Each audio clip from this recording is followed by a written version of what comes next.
Bonjour, this is Julien the Frenchman who makes French pronunciation videos here on YouTube, and we are looking at how to pronounce with the typical French pronunciation the name of this French clergyman and statesman from history, this cardinal, as we would say in France.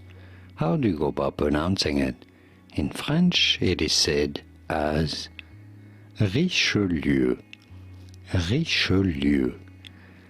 I know it's not easy, but you could say it in English as Richelieu. Richelieu from French, Richelieu.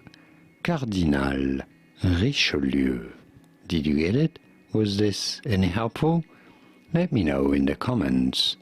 Here are more videos on how to pronounce more French names from history, whose pronunciations aren't exactly always obvious. I'll see you there to learn more.